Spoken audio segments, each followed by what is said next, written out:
Ito yung gabi na sobrang hirap na niyang huminga. Grabe na yung pagmamanas niya dyan. At bilang anak, syempre halong takot, pangambay nararamdaman natin. The Holy Spirit reminded me of the prayer of Jesus na, Lord, take this cup of fear from me. If you're willing, gamitin mo pa kami para mag-share. Ikaw nagligtas sa amin noon, ikaw pa rin po magliligtas sa amin ngayon. It was a miracle na isang tawag lang namin sa ambulansya ay rumesponde na agad sila. Biglang nag-flashback sa akin yung COVID days dahil sumakay din kami dito.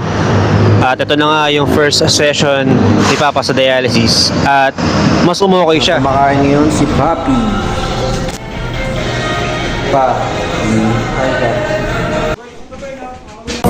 I'm coming back to the heart of worship.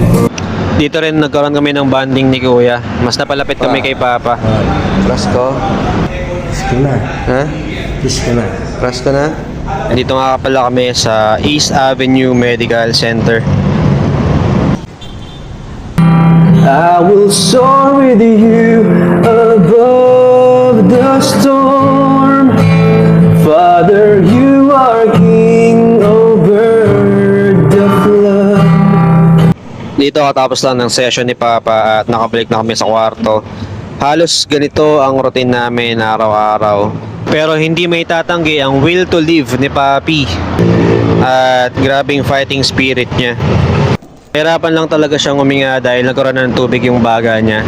Ganun pa man ay mabibilib ka rin talaga kay Papa sa pinapakita niyang paglaban dito. Ramdam namin na ang yakap ng Panginoon kaya mapapakanta ka na lang talaga kahit pangit boses ko. Kindapatin mo, ikaw ay mamasdan. Hi Doc, good morning po.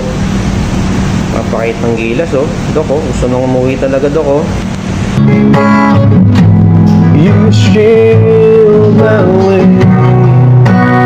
At ito nga pala yung araw na pinauwi na kami. Saktong 37 days kaparehas nung bilang ng araw ng pagstay ni Papa nung 2020 COVID days.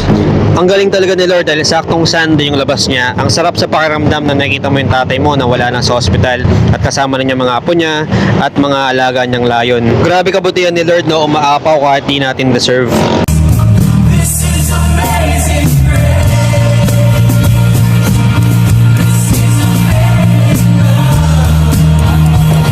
Ito na nga pala yung new normal ni Papa na twice a week siyang nagda-dialysis.